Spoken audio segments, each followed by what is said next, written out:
Okay, we're ready to do some editing here on our tablet, and we're going to start off with this photograph right here of my bulldog Stella, and I want to go in and I want to edit this photograph. Now if you look on the left hand side over here, you'll notice that there are three options. The top option is our button, or the equivalent of a slider, where we can go in and adjust the exposure as well as the color.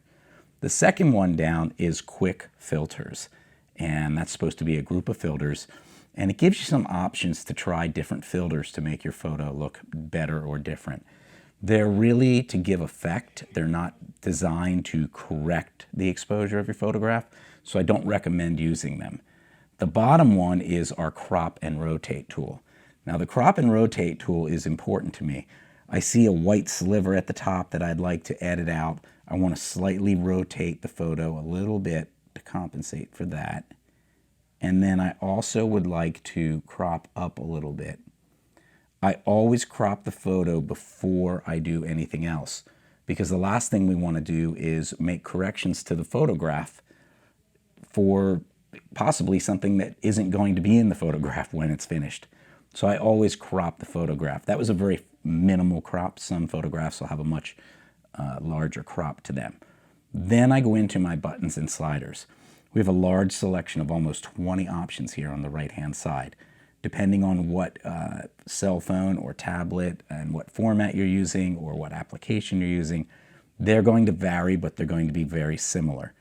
The first one right off the bat though is auto.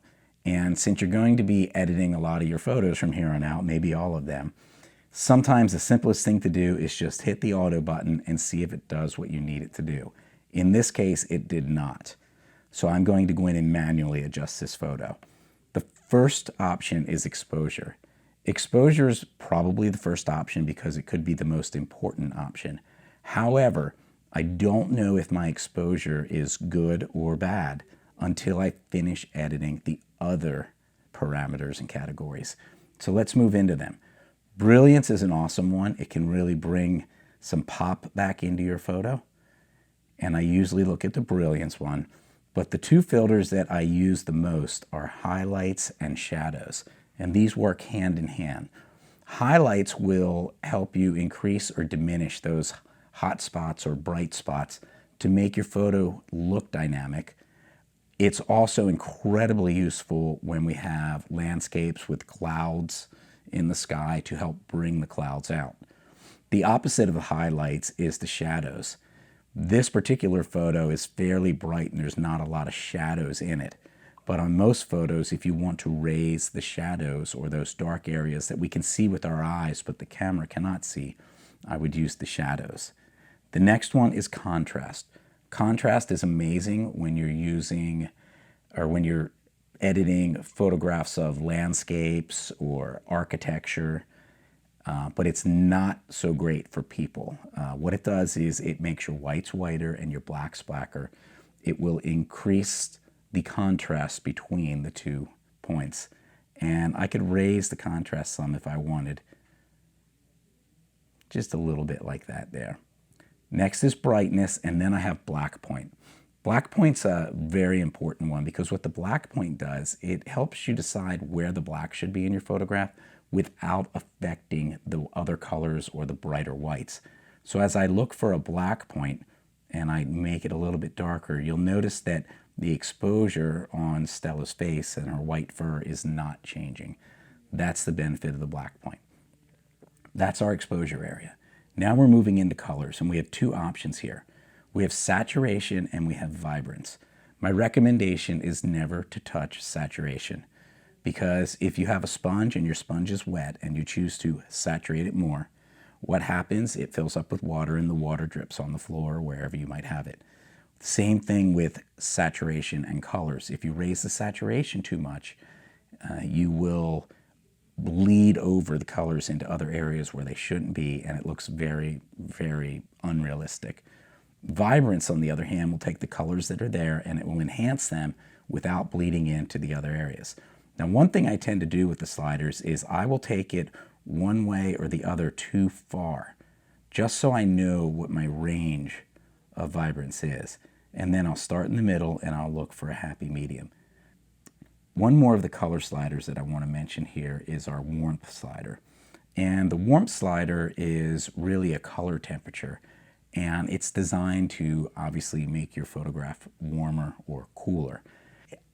In the instance of architecture or landscapes, you sometimes may want to make the photo less warm and a little bit cooler. In the instance of people and animals, you might want to make it warmer. Obviously, that's very warm. However, I will make it a little bit warmer at about 20 to warm this photograph up. One last thing I'm going to mention, I'm going to skip through these others and go all the way to the bottom. And this is a new addition to the iOS system, and that is vignetting.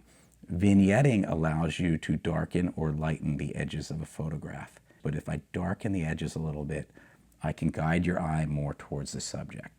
So that's an edit on that particular photo, and I'm going to select Done. And let's choose another photo. This is our water tower out back. It's a really good photo with good exposure, but there are a few things that I noticed, and let's try auto. Auto feels that it should brighten it up a little bit, which I'm fine with, but I'm not happy where everything else is. A couple things that I noticed was that if I go into the shadows, that the shadows that are up on the top of the water tower here, I can brighten up a little bit so we can see what's in those shadows. The other thing that I noticed is if I go to my vibrance and bring a little bit of vibrance in, I can start to see that the water tower is not actually white, but it's actually a light blue or aqua color to emulate the water that's in there. So that's something I like to do with that particular one. We can check out the warmth right here and see if I were to make it a little bit cooler or if I were to make it a little bit warmer. I think I might go just a little bit warmer to accentuate the clay and the baseball field right here. Other than that, this is a pretty good photograph. Let's try another one.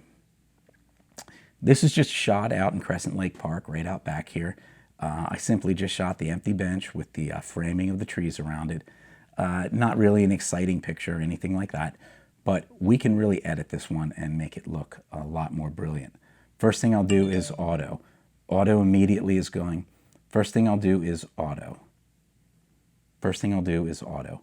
Auto immediately brightens up the photograph, but it also leaves the shadows very, very dark. So let's come up to our shadows right here, and let's increase our shadows, see if we can bring some brilliance back into them so that we can actually see what is in the shadows. And then let's take our highlights and let's lower our highlights. All right, pretty good right there. That adds a lot more definition into the photograph. And I'm going to go to our vibrance, and I'm going to add some vibrance. Notice as I take the vibrance away, we go in the direction of almost a black and white print. But as I bring the vibrance up, it'll bring up the sky and as well as the sky reflecting in the water right here. So I like that. And then if you want to get creative, we can go down to vignetting and we can add some vignetting around the edges to try and concentrate our efforts on the subject. So there we go with that one. And at the end of this video, I'm going to actually show you all of the photographs before and after so you can see the difference. Here we have the old 1972 Corvette. First thing I want to do is crop this one. I noticed that my houses were going downhill a little bit. That's where the original was. So I want to turn it a little bit so that the houses don't go downhill. Keep them level, kind of like that. And we'll move the car over. Let's see if we can get a little bit more area. I don't like the white to the left and the white to the bottom here. The white is bright and it really brings your eye there, and I want people's eye on the car, so I'm going to crop some of that out. I'm actually going to bring the bottom up a substantial amount there. So that's what we're going to do with the crop.